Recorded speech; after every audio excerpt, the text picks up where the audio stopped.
at almost 1,500 issues.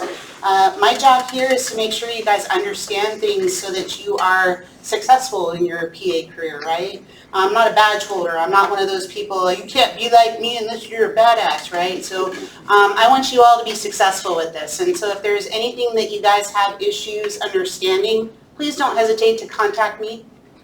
I'm happy to help. So you have to forgive me with I have to use my laptop because I'm not fancy enough for the big screen yet. So this is our tentative class schedule. You guys will see that you guys are able to download all of my PowerPoints, right? Okay, so I published those. Who here would have a significant event if I were to change up the block 2 slides during our little break in between? Would be really angry with me and give me the 10 out of 10 face. No. So what I like to do, if you guys have noticed, I changed out my slides a little bit from last quarter's. What I did was I added some information into the comments section. You guys don't need to know all that stuff for your exams. I put that stuff in there so that those big words that you don't know what they mean, or some other things like your tests, specific tests, or different ways of figuring out stuff. What's a HIDA scan? What am I going to use a HIDA scan? What am I going to do for gastroparesis? You don't need to know that. It's just there so that you understand what it is. And so some of those lectures, we got like 2 lectures in a day because they're shorter lectures. We'll be doing those. And then some of the helpful stuff. So this Thursday, we're going to meet bright and early at 08, right? So you guys can get out at lunchtime. All right with that? Yeah. On Monday next week, your cardiology instructor asked me if we can switch. So I may be doing the first block, and then he's going to do the late block. Okay. Some other helpful stuff. Any of you guys have a chance to look through the read-ahead material? No, it is a lot. It is a lot. The read-ahead material will do stuff like, your special exams, like your HIDA scans, specific gastroenterology studies. Also, the A&P is pretty important, right? I mean, how many of you remember the physiology of the gut or care? Some other helpful information.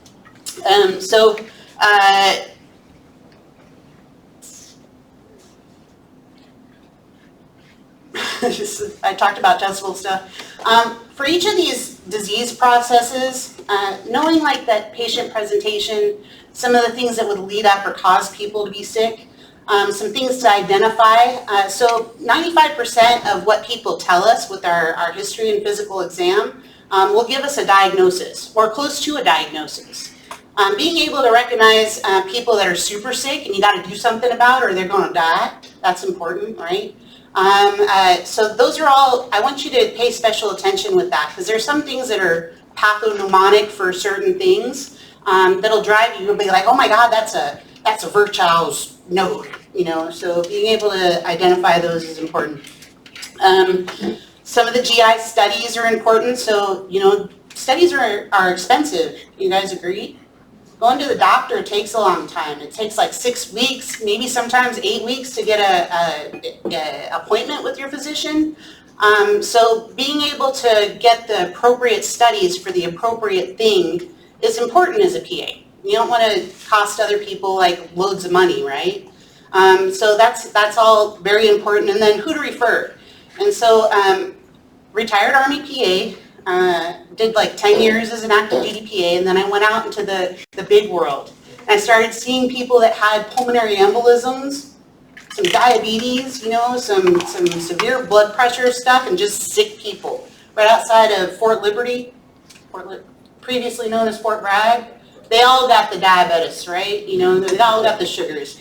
But you don't see that when you're active duty. You don't see that in your generally healthy 18 to 45-year-old population. So little APP Heather is, working with her new surgeon. Don't know anything yet, but I got a great platform to build on. And it's okay that you don't know anything. That's why you're a practicing medicine and why you work with a doctor, right? So if you don't know, you have somebody you can ask. Easy, right? So I had a dude who had a surgical complaint, and they had a pulmonary embolism, and the doctor asked me to order or get another service involved for the pulmonary embolism or to control the PE. And I was like, I don't know what service that is. So pulmonary embolism, pulmonology? All right, so I'm going to call a pulmonologist. And the pulmonologist says, I don't do that. So they wanted me to call a medicine doctor. So knowing who to call is pretty important, okay? And then what do we GI doctors do? Intraluminal stuff, right? They're the guys that are inside the tube. And then who does surgery? The surgeons. So knowing when to call a gastroenterologist versus a surgeon is important too. Okay.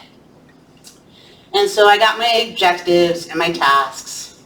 And so we talked about opening thoughts and like getting your differential diagnosis. So you got your history and you're doing your physical exam. And so your physical exam, you guys have the 4 quadrants, right?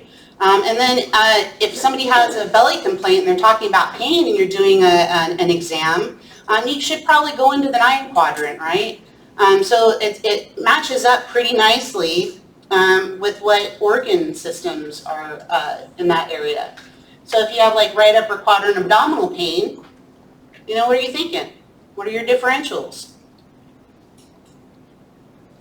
Help me out here, guys. Gallbladders, gallstones. I have epigastric abdominal pain and I drink a lot. Pancreatitis. All right. I was in a MBC and I've got left upper quadrant abdominal pain. Splenic, you know. I have periumbilical abdominal pain that moved to my right lower quadrant with fever, nausea, vomiting. You guys are so smart. I'm a 40-year-old female and I have rapid onset right lower quadrant pain. Torsion, cyst, you know, but not appendicitis, right? I'm a 20-year-old dude with left lower quadrant pain that was rapid onset and it dropped me while I was brushing my teeth. Look at you guys, so smart. I'm so proud. Okay, so like I said, this is a very boring one. I'm going to try and make it a little bit more exciting for you. I'm going to talk about dyspepsia, nausea, vomiting, hiccups, and then the gas, right? And so what's dyspepsia? It's rumbling or something. My tummy hurts, right? My tummy hurts. It is not to be mixed up with heartburn or GERD. It's upset stomach. And so that sounds to me almost like a symptom, right? Symptom versus diagnoses. Well, some people have dyspepsia and don't know why, and so that would be a functional dyspepsia. And then an organic dyspepsia would be there's a reason why. And so, like, understanding that if I do a diagnosis of dyspepsia, I may need to follow that on with some other stuff. And so this is defined as difficulty eating. Okay, and so you may or may not have epigastric pain, early SAVI. So like I'm eating, doc, and you know, like I can't finish my food. You know, it's weird. Or like, you know, I got that full feeling and it feels like it's not going anywhere. And so those are dyspepsia signs. And so etiologies, you can have food or drug intolerances. So ingestion, they're acute and self-limited. So you eat something, you're irritated. Anybody do Red Bull and get that like stomach pain? That's an acute dyspepsia, you know, but it goes away. And it's self-limiting.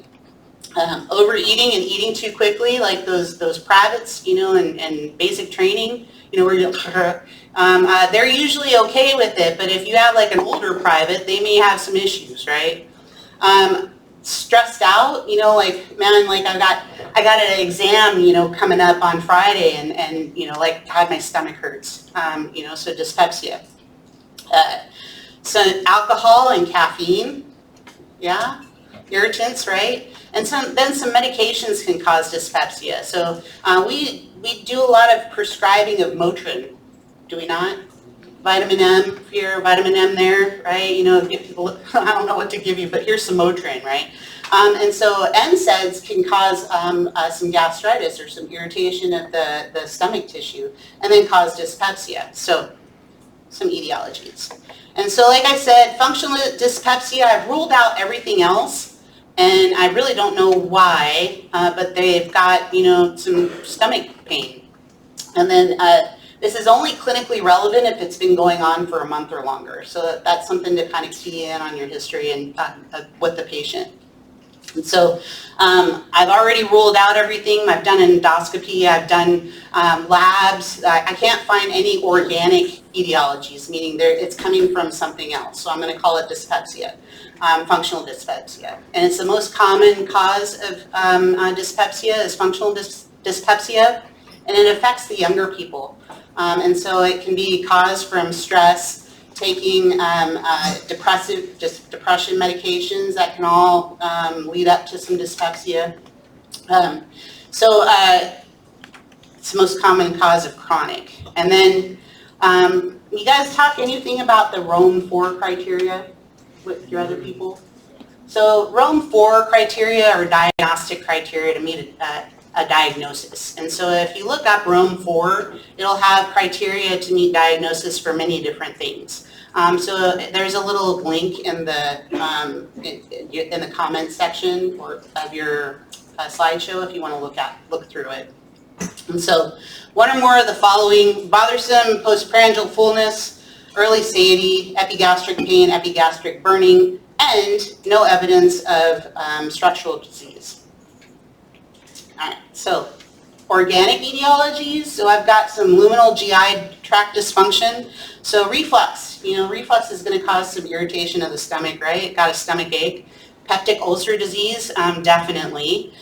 Most commonly caused by H. pylori. You guys have heard of that before, right? Neoplasm, ooh, that's the bad stuff. Lactose intolerance or malabsorption, you know, damn, like every time I drink milk, I get the bubble gut stock, you know, so maybe a food diary when you're talking to your patients, like, you know, have them come back with a 2-week food diary, or not drink milk or dairy products for, you know, a little while and see if their symptoms resolve. Gastroparesis, so diabetes does some weird things to people. You guys have kind of gotten that so far, right? And so you got a lot of nerve function in the gut that helps with peristalsis, release of different things to help push food through. And diabetics, their nerves don't work well. In fact, I'm going to sum it up, their nerves don't work well. And so they'll eat and then food just kind of sits there. And it's very apparent on x-ray. So if you have like a diabetic has some dyspeptic symptoms and you get a plain film x-ray, you'll see this big old huge stomach full of food that's not moving. And they just keep eating on top of it. It's weird. Or delayed, you've got gastric outlet obstruction that happens later as well. And then some other etiologies, infections.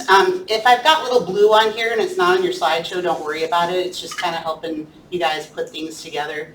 But H. pylori without peptic ulcer disease, gastritis, irritation of the fundus or the gastric lining. Parasites, what kind of parasites? You guys are doing parasitology. I heard you guys talking about some soliums and stuff. What do you get when you drink bad water? It's got poop in it. Giardia, cryptosporidium. So those can all cause some dyspepsia. And then obviously the pancreatic and biliary duct. So colicky abdominal pain that comes and goes after you've eaten, usually is pathognomonic for cholelithiasis. You know, it kind of comes and goes.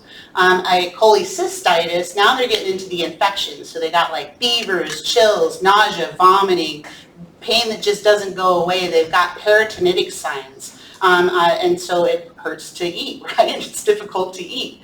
Other miscellaneous comorbidities, we talked about diabetes, thyroid disease. So thyroid affects all kinds of stuff, right?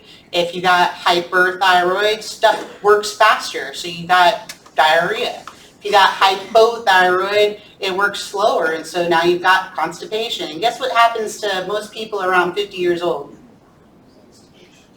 their thyroid starts to malfunction, right? You know, and so they may start coming to see you with some constipation. So you need to run those TSHs. Chronic kidney disease. So now you've got all these things that you were supposed to pee out before, you know, and they start becoming toxic to your body, and your body can't digest things. And so you start having some pain with digestion or discomfort. And then MI. So women present MI differently than men, right? They got the weird stuff. They got, you know, like, oh, my shoulder's feeling kind of weird on the right-hand side. You know, and sometimes that, you know, doesn't relate to what you're thinking is going on with that patient. But dyspepsia, like a rapid onset dyspepsia, may herald an MI. So something to kind of think about. And so clinical findings, you've got patient history. You're going to talk about chronicity, like, you know, greater than 1 month is clinically relevant, like I said. Location, where does it hurt? You know, so if they're pointing to different spots in the abdomen, you can define what's going on underneath that spot. Quality, is it colicky? Does it come and go? Is it burning? Is it aching? Is it stabbing? Those are all clinically relevant. And then duration. Now, how long is it going on for? Does it last for like 20 minutes postprandially? Is it go away after you eat? Because if it goes away after you eat, it's a duodenal ulcer. What? You guys will learn that later. Alcohol use. So what's the most common thing that military people do because they can't do anything else? Drink booze, right? And most of the time they're drinking a lot of booze too because, you know, life sucks, right? And so caffeine, you know, who here does not drink caffeine? Yeah, that's what I'm talking about, people. Acid, spicy foods, they can cause a little irritation of the stomach lining, and then medications, like different medications, as you guys have known in pharm, can cause some irritation of the gut. Changes in diet, so, you know, somebody who's, you know, like a couch surfer, and they're like, I'm going to do some CrossFit. Next thing you know, they're like, man, I've been having like problems eating, you know, because they got all this gastric acid, and now it's all, you know, moving around like washing machine and causing some irritation of the gut. And then psychosocial stress, like, you just broke up with me, I can't eat, right? Or like, you know, super stress, you're starting to build up you know, an ulcer, right? You know, so those can all cause some dyspepsia. So you want to ask about, you know, their social stuff, like, you know, how their relationships are going, they got any stressors in their lives, and help with that. And then potentially serious symptoms, all those constitutional symptoms, right? That fevers, chills, night sweat, unintended weight loss, you know, like people just don't look right, they look sick. And so those can herald some really bad stuff. So alarm symptoms, like I said, the unintentional weight loss, if people are losing weight, you know, and they don't mean to, that's bad. You gotta do something about that. You gotta investigate that more. If they're having difficulty swallowing, dysphagia, that's bad too. You know, like, so it get dysphagia to solids, and the next thing you know, it's solids to liquids, and they can't eat anything. Ooh, you know. Recurrent vomiting, that's not good either. Nobody likes to puke. Evidence of bleeding, bad. Anemia. So if you guys didn't do your read ahead material, when you eat stuff, your gut absorbs folate and B12. And what does the folate and B12 do? Helps make red blood cells, right? You guys agree with that? Yeah, or I'm only talking out of my hiney right now. Well, I got all kinds of dad jokes with GI too. You know, anybody get offended and call me unprofessional? Okay. Yeah? Boo. No. So anytime you have inflammation of the gut's not going to work right. Just like if you burn yourself, if you have a patient with burns, they're not going to be able to manage their temperature. They're not going to be able to manage their state of, you know, if they're hypovolemic or not, right? And the same thing with the gut. If the gut's inflamed or there's stuff going on with the gut is not going to absorb, and you're going to have more absorption problems. And that's going to be apparent on your labs, okay? Family history. Family history is huge. You know, if you have primary relative with some sort of belly cancer, you know, they've got a gene probably, you know, and you've got to work that up or start screening them early, okay? Onset of symptoms after 60. So if you have a little old lady that's 65 years old, I can't say that because, you know, that's not too long from now, but like 70-year-old old lady, and she comes in and she starts having some abdominal discomfort, you got to work that up because that might be something bad, okay? So physical exam findings, you may or may not find anything. You know, it might be a benign abdominal exam. Or you might have a little gastric, you know, epigastric pain, depending. Any like physical signs and symptoms, do they have jaundice, scleral icterus? You know, that's all stuff with what organ? The liver, right? The liver. Cachexia. You know, you guys ever had to like get onto your iPhone and then say pronounce a word? Yeah, I do that every day too. So that's like that describes a person that's like, you know, an Auschwitz survivor. You know, they've got loss of muscle and fat. They've had some wasting. Okay, pallor. You know, so maybe they've got anemia and I got to work stuff up. Presence of organomegaly or tenderness to palpation suggests another etiology, so you got to investigate a little further. And then so what I want to do is I want to draw some labs, right? I'm going to get my CBC probably with the peripheral smear because I want to see if I've got that microcytic anemia, or, you know, sometimes you don't care later on and it's just anemia, right? You might have a leukocytosis. Ooh, so maybe I've got an inflammatory or an infection etiology. So those are all helpful. And then your CMP. So your CMP is going to give you your electrolytes. You know, so your potassium. You may have to draw a phosphorus. Your magnesium. You've got your LFTs in there, so you can see that everything's working right. Because if you have inflammation, again, things don't absorb well. And so that will be apparent on your CMP. Amylase lipase, anybody really smart and know what elevated amylase and lipase with a right upper quadrant abdominal pain would tell you? I just told you. Yeah, something going on in that right upper quadrant, right? So they got right upper quadrant abdominal pain. Getting that will tell you if you've got a pancreatitis or you've got a gallbladder, liver kind of thing going on.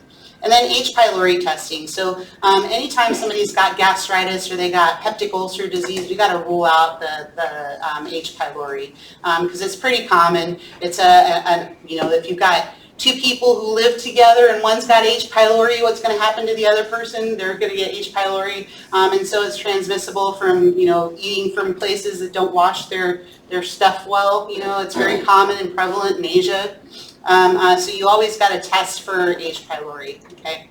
Other tests is warranted, so, you know, if somebody's got like, you know, you've done the food diary and, you know, they've got some horrible dyspepsia and they're kind of younger, like maybe in their teens, you probably want to check for celiac disease because they might not know that they can't do gluten. And then stool for ova and parasite, you know, so that we can find that Giardia and that cryptosporidium, especially if they've got like a travel history or avid hiker, ran out of iodine tablets or whatever they do, right? So you want to investigate further. And then upper endoscopy, if signs and symptoms suggest an etiology other than uncomplicated dyspepsia. So what's a complicated dyspepsia? I said it a couple times. Or relevant dyspepsia? Greater than 30 days, right? Greater than 30 days is relevant or complicated dyspepsia. And then, or, you know, during their history and physical exam, you're thinking that they've got ulcers, esophagitis, or malignancy.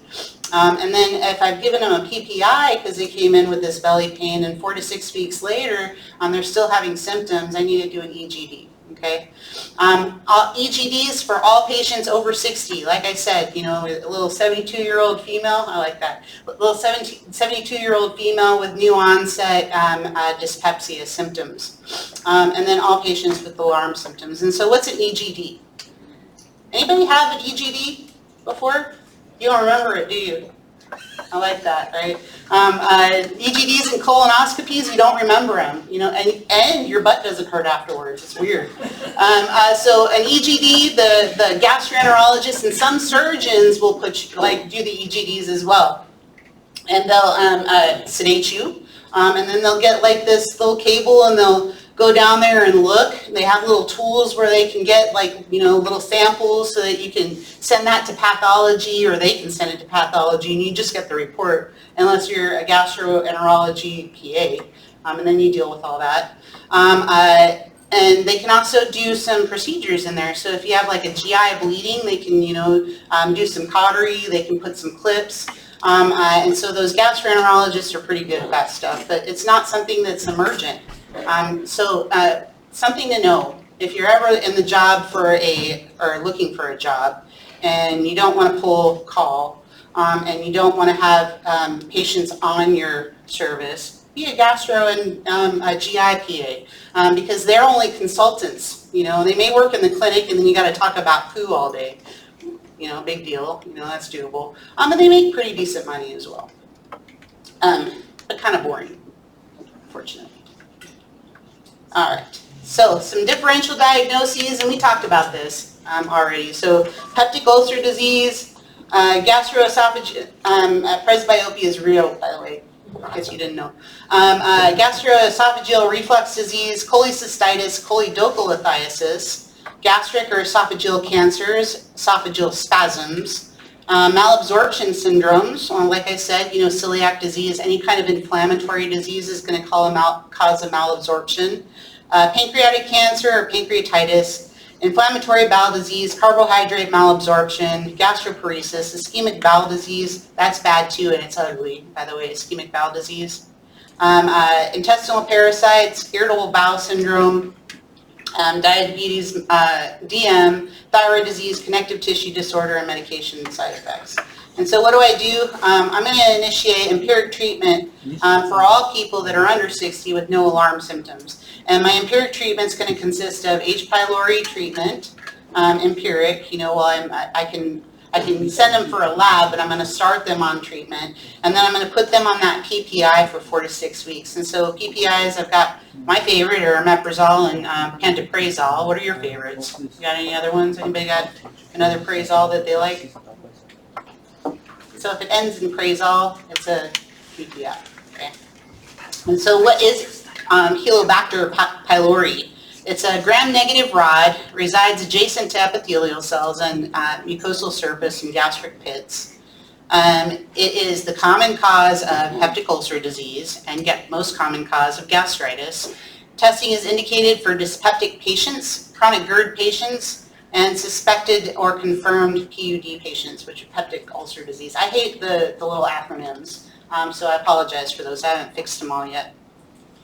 And so there's 3 exams for H. pylori. Your gold standard is going to be the fecal antigen test. And, you know, nobody wants to poop in a cup and send it to the lab, right? Nobody. You know, that's kind of gross, you know. However, it's very specific and sensitive, and you got to do it again after you initiate treatment. So, like, when they're done with treatment, you got to do another fecal antigen test. So you're like, well, what about the carbon-13 urea breath test? I'd rather breathe into something than poop into something, right? This one's not available everywhere, and it's a very complicated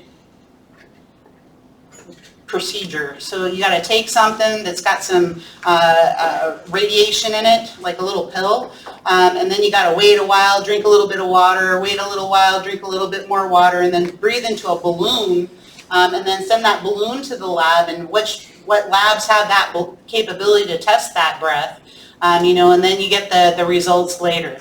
And so just have them poop in a cup because it's a lot faster, okay? But they need to get that to the lab quickly, and they need to store it in refrigeration until they get it to you. Gross. But what about like a blood draw, right? You know, so easy. So easy. Yeah, but it's not sensitive, or it's a crap test, basically. So your gold standard is your fecal antigen test. And so when we go to treatment, your treatment of choice, and you'll probably see this next semester in surgery as well.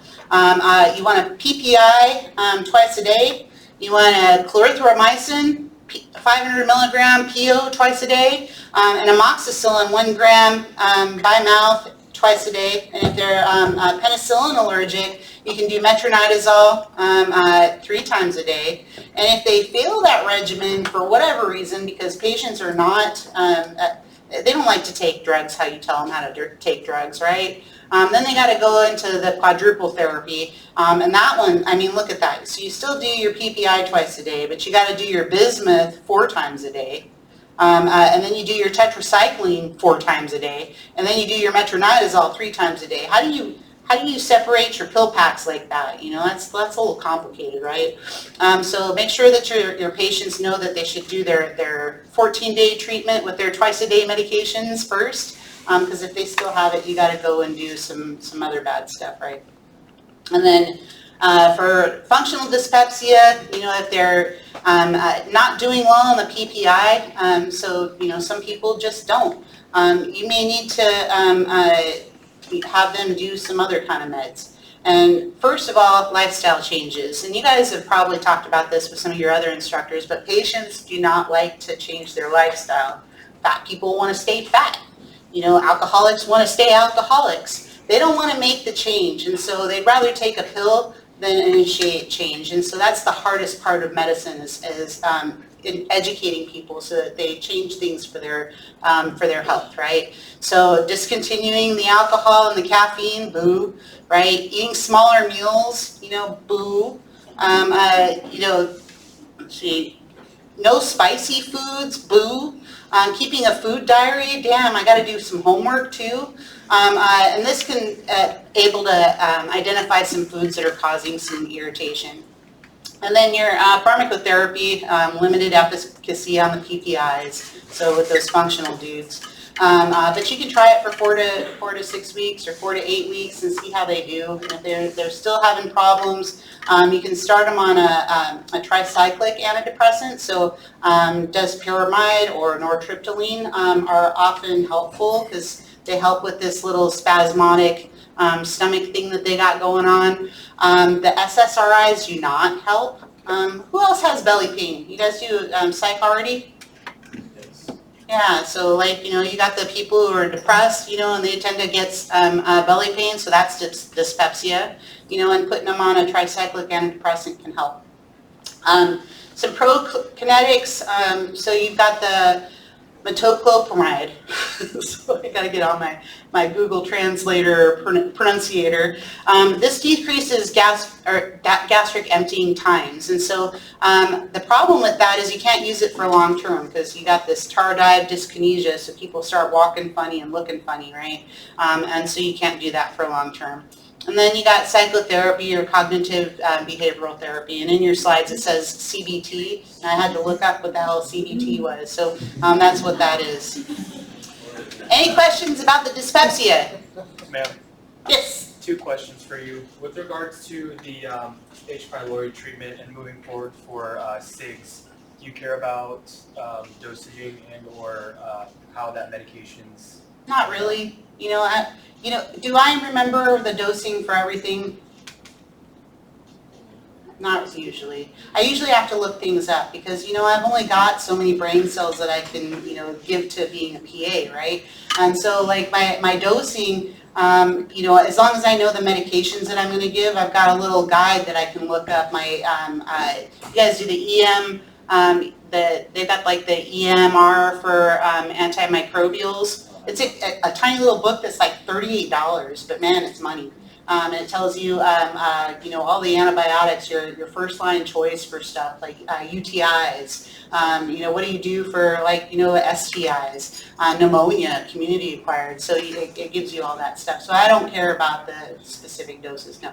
And then second question for you, ma'am. With the notes that you had that were in blue, for example, desipramine or triptyline, is that testable? No, I just pulled that up for my comments. Okay, thank you. You know, so it was just to help me help you, right? So if I start talking about something, I can find it. So this is a great time to take a little break. So go ahead and take like a little 5-minute. Okay, because you know it's Monday. Nobody likes Mondays. All right, so nausea and vomiting. We've all had nausea and we've all had vomiting. Anybody never vomit before? No weirdos here? Okay. So nausea is that vague, intense, disagreeable sensation of sickness or queasiness and is distinguished from anorexia. So what's anorexia? Increased appetite. I've got it right there, right? You know, you guys aren't kidding. And then vomiting, obviously, puking, barfing, hurling, spewing, blowing chucks. And so different than retching, right? Retching is where you've got dry heaves, you know, where you're, you know, but you don't, nothing comes out. So that's retching. And then regurgitation is also defined as burps. You guys know what I'm talking about? You know, where you ate too much and you burp and you're like chewing it back and swallowing it again. Gross, right? So that's regurgitation. So I'm still not professional. I'm sorry. And so some causes for vomiting. There's 4 specific causes for vomiting. You've got like the CNS causes, you got the vestibular system causes, and then you've got those afferent vagal fibers from the gastrointestinal viscera. And so you got something called the serotonin 5-HT3 receptor. Are you ever going to see that again? Probably not. So, like, you know, in practice, like I had to look up what's a serotonin 5-HT3 receptor. It's a type of drug. You guys have had aldosterone in pharma already, right? So this fiber may be stimulated by biliary or gastrointestinal distension. So like your gallbladder distends, your stomach distends past a certain time point, you know, you might get nauseous and have vomiting.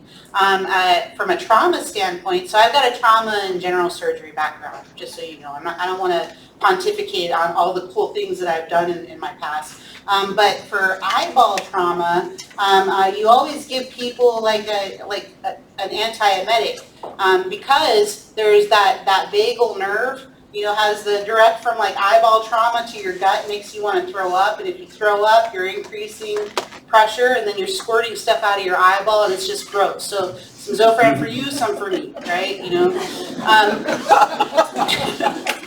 So that's from stretch, peritoneal irritation or infections, and then stimulation of the fibers of the vestibular system. So this is H1 or histamine receptors, and then you've got those muscarinic cholinergic receptors. So basically your motion sickness stuff. So if you've got like an ear infection or, you know, you've got that vertigo, that can cause some nausea and vomiting. H1, right? Histamine, you know, can I take a Benadryl for some nausea? You know, maybe. Yes, you can. Some higher central nervous system centers, the amygdala. What? So that's those certain sights, smells, emotional experiences may induce vomiting. Oh my God, that makes me feel so sick, right? Or you know, you see something really disgusting, and you know, so that's the amygdala. Chemoreceptors, trigger zones from the medulla, may be stimulated by drugs and chemotherapeutic agents, toxins, hypoxemia. Any of you guys flight medicine? Or do you, yeah, so you guys went into the hypoxia chamber, you know, and some people got nauseous. So that's one of the signs of hypoxia. What is nausea, right? Uremia, so you know, if your kidneys don't work well, you're building up all these bad things in your system, and it causes nausea, vomiting. And then radiation therapy. So we all know that chemotherapeutic agents cause nausea and vomiting, right? You guys have heard that before somewhere. So we'll talk about that here in a minute. But you want to ask about their history, right? So is it nausea alone or nausea with vomiting? And when you write your charts, there's different diagnoses, right? There's nausea without vomiting and nausea with vomiting. And so you want to find out if one goes with the other or it's just nausea. And then do they have hematemesis? Ooh, are they throwing up blood? You know, that's pretty like scary. Somebody's really going to tell you about that. Oh my God, I was throwing up blood. So, you know, you want to chart that. Onset, when did it happen? How often does it happen? How many days has this been going on? Those are all important. There's a relationship to meals. So I get nauseous before I eat. And when I eat, I'm no longer nauseous. That's different than I eat and then I throw up, right? So finding out those differences. And if there's abdominal pain, so nausea and vomiting can herald other intra-abdominal things, and we'll talk about like bowel obstructions. So the GI system is a continuous hose, basically, mouth to anus, right? And if you have any obstructions in between, and it can't go from mouth to anus, and it gets stuck, guess where it's going to go? Right back up, right? And so, we could talk about different kinds of production. You've got, bilious emesis, you got feculent emesis, that's all gross, right? So that's deeper down, a prolonged obstruction. And so medications, we know some medications cause some nausea, right? What's one that you can think of off the top of your head? That people are having some pain, you give them something and then they get nauseous, right? So, opioids. So opioids will cause some nausea. Antibiotics, people call like, I'm allergic to amoxicillin. So, and what's your symptoms with that? Oh, I get nauseous. Is that an allergy? No, it's not a true allergy. But you're still going to give them something different, right? Dietary changes. So, if somebody's eating, like, they work away from home and they got to eat at like a restaurant every night, or, through the Circle K system, bad, right? Sick contacts. So, you're working in an urgent care and you've got, 15 out of 30 patients you saw that day have nausea, vomiting, diarrhea, and fever. It's likely viral, right? Or they have family members, like, the little one started throwing up yesterday and this one's throwing up today, help, right? Or other GI or systemic symptoms, so all good history. Other signs and symptoms, acute onset without abdominal pain is usually food poisoning, acute gastroenteritis, systemic illness. And then acute onset with abdominal pain, now those are bad signs, okay? So if there's abdominal pain with that, it's probably coming from something else and you need to evaluate that a little further. You've got peritoneal irritation, so something in there is inflamed and irritating other things. You know what else is an irritant with the trauma? Is blood.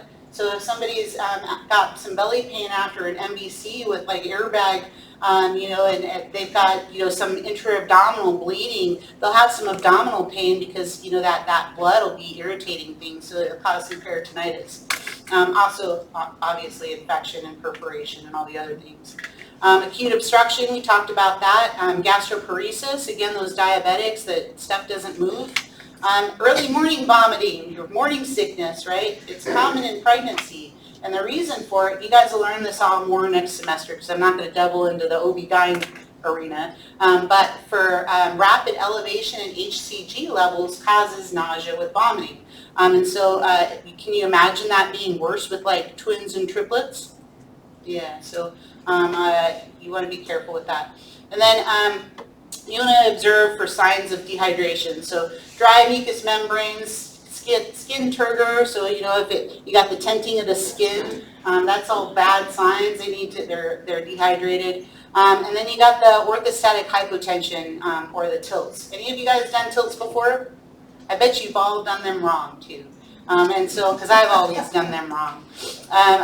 Abdominal exam, is there tenderness to palpation? Is there distension or organomegaly? So this is a tilt. So, nobody has time to have somebody lay down for 3 to 5 minutes and take a blood pressure and a pulse, and then have them sit up for 3 to 5 minutes and wait, and then do another blood pressure and pulse, and then stand up. And if you're doing a tilt, you want to make sure that those people that are dehydrated, they're going to get syncopal, right? They might get some dizzy, so you need to be, ready to catch somebody. You don't want them falling down and getting a head injury. Well, quick funny story. I was talking about the 20-year-old with left lower quadrant abdominal pain. It was actually right. It was rapid onset while he was brushing his teeth and we were deployed. And I was in the shower, and so my medics were like, oh, it's appendicitis, because it was in the right abdomen. And so I didn't have time to do my full exam on him before they had already set him out. And I was like, all right, well, if it's appendicitis or it's testicular torsion. He's already going to work, he needs to go, right? Not here. But then I'm like following him, you know, how he's doing. He went up to Longstool, and it was actually secondary to testicular cancer, right? And then like all of a sudden he had a head injury. And I was like, so I investigating a little further, and he was smoking outside. It was icy, and he fell down and hit his head. It has absolutely nothing to do with this.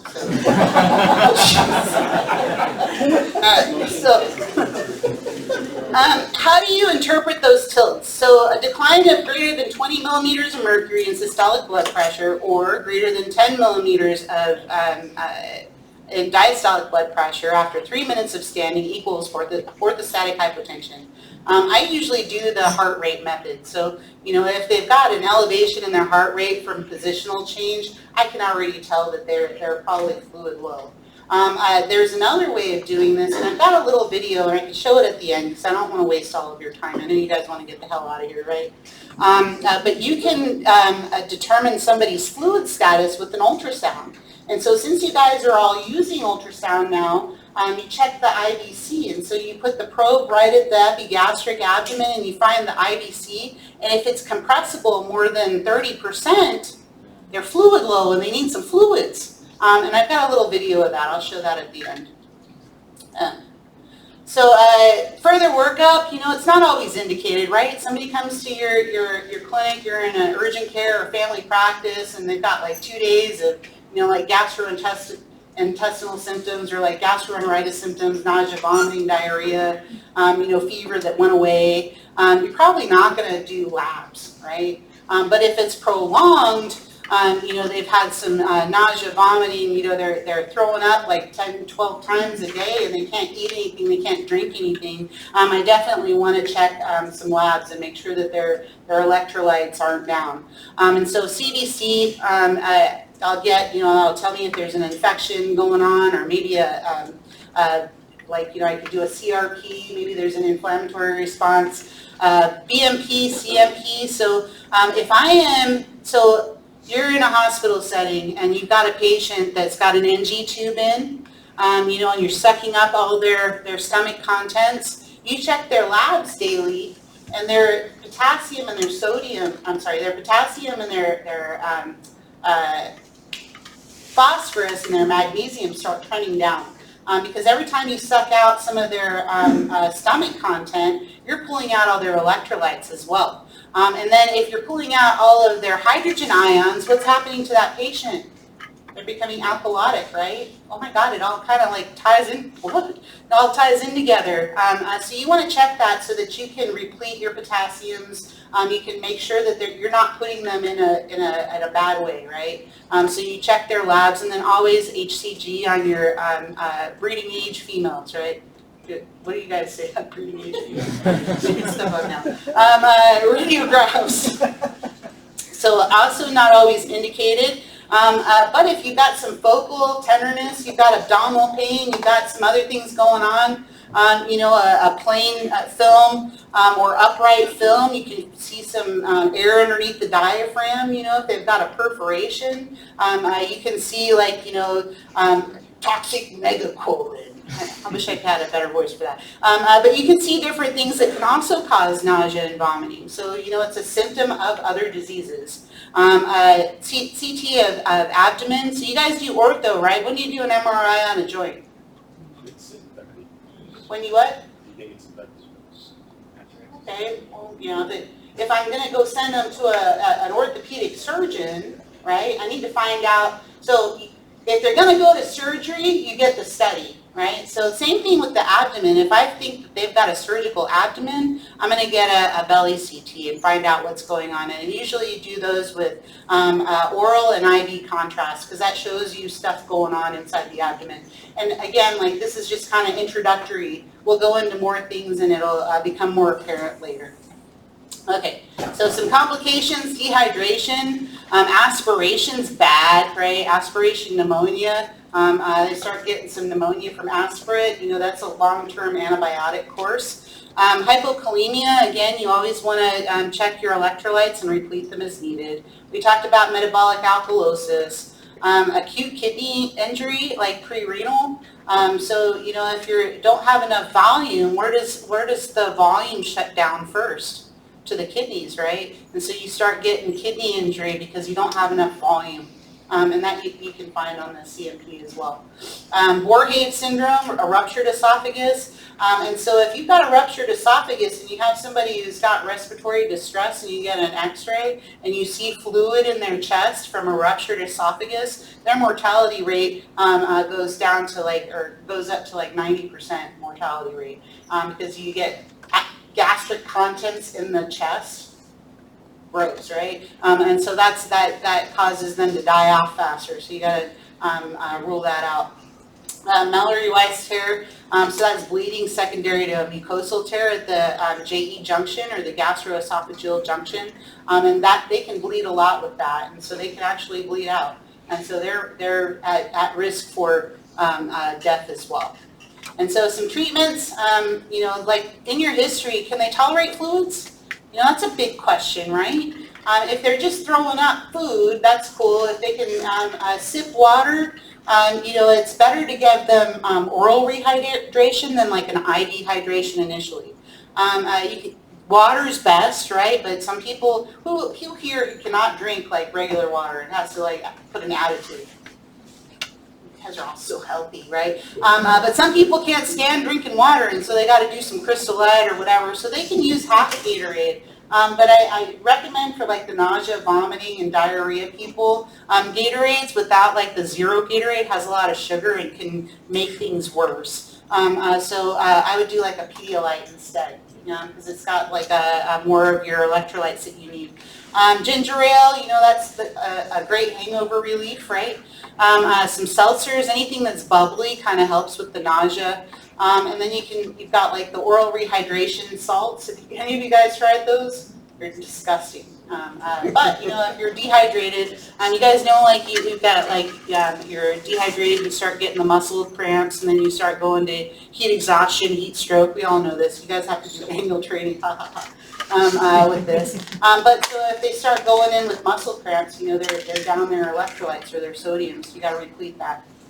And then brat diet. You guys all know what that means?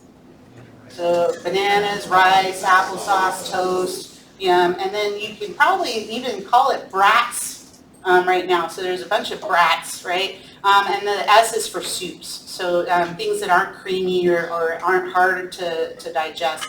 Just a very simple diet until they start feeling better. And advances tolerates. And so that's a great order on when you're doing inpatient medicine. You know, so NP or clear liquid diet, you know, and advances tolerates. So if they're starting to feel better, they can advance their diet. Ginger is a natural remedy. And then don't forget the profile or work note. So who out here was a medic prior to K school? You know, and so you guys have seen those people that come into your aid station, you know, and one guy's like, oh man, you know, I'm throwing up, doc, and I've got diarrhea, and then you give them quarters for 24 hours, and then the next day you've got like 30 other people who are coming in for quarters for 24 hours. You guys seen that? Yeah? Okay. So be careful with that. In the civilian sector, not as prevalent, okay? So for IVs, not everybody needs an IV. If they can tolerate PO fluids, it's got better expansion and circulating volume than IV fluids. And so if you give somebody a liter of normal saline, you're actually only getting 250 cc's of intravascular volume. Everything else goes out to the periphery. And those tissues are dehydrated, so sometimes that's good. Anybody know the pH of abnormal saline or normal saline if you're using it as a drug? Normal saline. 5.5. It's an acidic fluid. The lactated ringers is about 6.5. And then now they've got like the expensive, you know, bougie fluids, which are like, you know, Plasmolite and the Normasol. And those actually have electrolytes and they're pH balanced with the body. So if you're working inpatient, you got somebody with an NG tube and you want to keep them hydrated. So, most of those, you never give normal saline. Usually it's either lactated ringers or one of the bougie ones if you're wherever you work can afford those, right? Community hospitals, usually not. All right, so, but if they can't drink water and they can't take drugs, and you gotta give them some IV fluids, okay? And so some of your antiemetics, remember we talked about that serotonin 5-HT3 receptor antagonist, so that's your Zofran. And so Zofran was created for the little ladies on chemotherapy. It's a pretty mild medication. It's not going to give them those delirium type of symptoms when they're trying to grasp butterflies and they see little green men in the corner, like Phenergan. So you can give Zofran. It comes in the dissolvable tablets, which is nice to know for my Army people and your combat pill packs. We'll give a little Zofran instead of doing like an IV or an IM dose. A dissolvable is pretty good. Give them a little of that and a little squirt of some ketamine intranasal. Right. Dopamine antagonists. So you got your Phenergan, your Compazine, and so those are good antiemetics. Zofran doesn't work sometimes if they're already throwing up, so you may need to give them the promethazine instead, but that's not testable, sir. Thank you. You're welcome. Antihistamines, remember I talked about the vestibular, it's got the H1, the muronic, cholinergic receptors, so that's where your antihistamines work. So think more motion sickness. And so you've got like the meclizine, we've all seen that, and the Dramamine. You can do a little Benadryl. And then my Navy people, I'm sure you guys have used a lot of scopolamine patches, right? So that's a little patch that you put behind the ear. You can use them for 72 hours and then remove them. So that's with people with motion sickness when they're on boats. Or people who just, they got ear issues, so give them a little patch. All right, so remember to consider the degree of vomiting when you are prescribing medications. If they can tolerate PO, you give them the PO. If they can't, then you got to go another route. You can do almost everything intrarectally, by the way. Anyway. Hyperemesis. So hyperemesis gravitorium, that's prolonged protracted morning sickness, basically. Like they cannot tolerate any liquids, any foods. Every time they do something, they throw up. And so this gets a little complicated. So they got, mama, patient A, and baby, patient B. And if mama's losing weight and she's dehydrated and her blood pressure's going down, you can imagine what it's doing to baby, right? Their electrolytes imbalanced, and so a lot of medications you got to be careful with pregnant women. You can't prescribe them just anything, right? You got to check their, if it's safe in fetuses and animal things first, right? You may need, like if you're doing your workup on somebody who's got the hyperemesis syndrome, you probably got to do all their labs and stuff first. And if they're losing weight and all these other things, you may need to admit them. And give them parenteral food. So, they get the IV bag full of like nutrition, fats, and electrolytes. So you're doing that replacement until that hyperemesis goes away. So that's an important one. And then those of you who work on the outside and some of the EDs or urgent cares, the cannabinoid hyperemesis syndrome. So episodic vomiting and abdominal pain associated with prolonged high dose nearly daily use or cannabis use. So most of your pot smokers and your ediblers, they're usually high every single day, right? I'm sure you guys know some people like that. And so they may start having like episodic vomiting and abdominal pain, and treatment is stop your cannabis use. You can also give them a warm bath or shower if they're a family member, I guess. And that usually stops it. So any questions about the nausea and vomiting? No, moving right along. So sanguinitis. Sanguinitis is hiccups. And so hiccups is basically a muscle spasm at the diaphragm. So your diaphragm's spasmodic, and it's caused every time your epiglottis opens up, you hiccup. And so that's what causes hiccups. And who cares, right? So left usually, the left diaphragm is usually more affected than the right. Some causes: gastric distension, carbonated beverages, air swallowing, all the mouth breathers out there, right? The gum chewers, overeating, those can all cause hiccups. Sudden temperature changes, hot then cold, liquids, hot then cold showers, alcohol ingestion. You guys have all seen the little cartoon of the drunk person with the, Before we shouldn't show kids what drunk people look like, right? State and heights of emotion, you got excitement, stress, laughing. I would even go so far as crying. You know, you got a strong crying jag, right?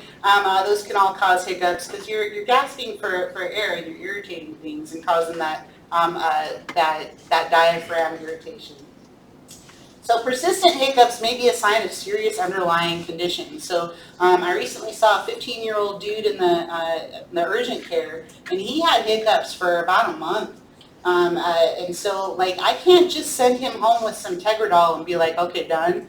You know, that might be a sign that he has some sort of a tumor, right? You know, it's a tumor. I didn't get any follow-up with him, but that was like, oh, wow, you've got like hiccups like every day for, you know, a month. That's not normal. And so that's complicated. And I got to do a workup or send him to his PCP to do the workup. And so trauma, infection, those can all cause it. Metabolic, so uremia again, hypocapnia. Chronic irritation of the vagus or phrenic nerve. And so what innervates the diaphragm? Yeah, okay. See, you guys are smart. You're smarter than me. Post-operative states, you know, because we've done some positive pressure ventilation, you know, you can irritate the diaphragm. If somebody's got some mechanical ventilation going on and they've got hiccups, that's bad because it might stimulate the ventilator to think that they've already taken a full breath. And if they've already taken a full breath per the ventilator, now your person's in respiratory alkalosis, right? Because you're not getting enough breaths because that hiccup is making the ventilator think that they're breathing. So you got to fix that. Psychogenic and persistent intractable hiccups warrant a full history examination to determine cause. And so my treatments, I got the spoonful of sugar makes the medicine go down, okay? So stimulation of the nasopharynx, so you can shove up an MPA in their nose and make them stop having hiccups. Oh, you got hiccups, huh? I could fix that. You could also, there's another way where you hold their tongue out and you put a spoon in their oropharynx. That's supposed to help. I'm not doing that, but you can try it. Valsalva, we all know that. You know, you take a deep breath and you hold it so you look like you're taking a poo. You know, you do the turtle. Rebreathing, so again, holding your breath. Scaring, it does work, you know, and that stops the hiccups. It's not just a boo. You have to sneak up on them and scare them.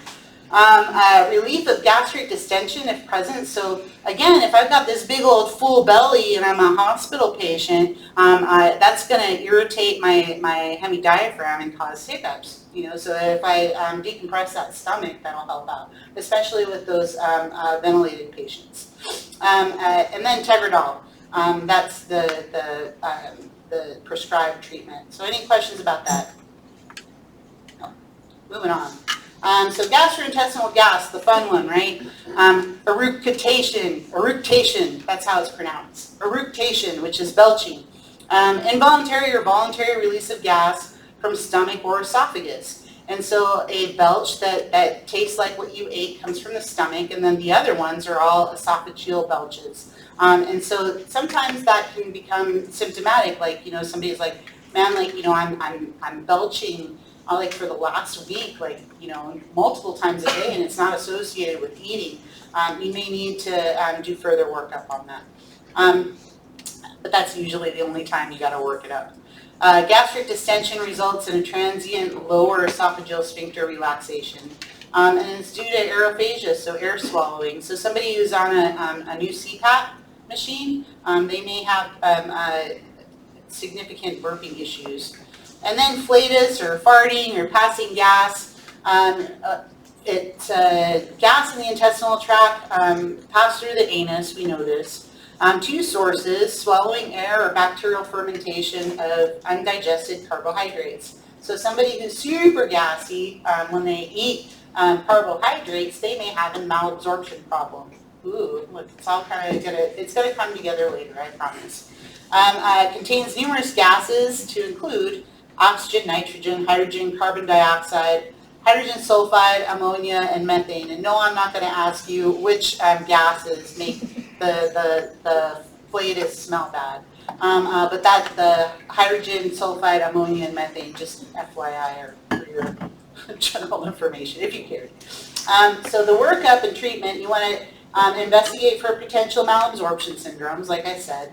And then the FODMAPs. Have you guys heard of FODMAPs before? No, I hadn't either. And so FODMAPs is like a food diagram. I'll tell you what it is, but think of it as if you are dating, you don't want to eat the FODMAPs, okay? Because you don't want to be gassy during your date. So if you think about that you may remember that. Some of the pharmacotherapy you could use, Beano. Beano only works for specific meds. That's in your little comment. You don't need to know that.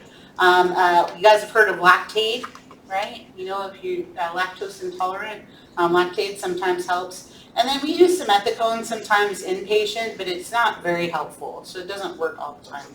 And then the FODMAPs are short-chain carbohydrates, fermentable oligosaccharides, disaccharides, monosaccharides, and polypoles.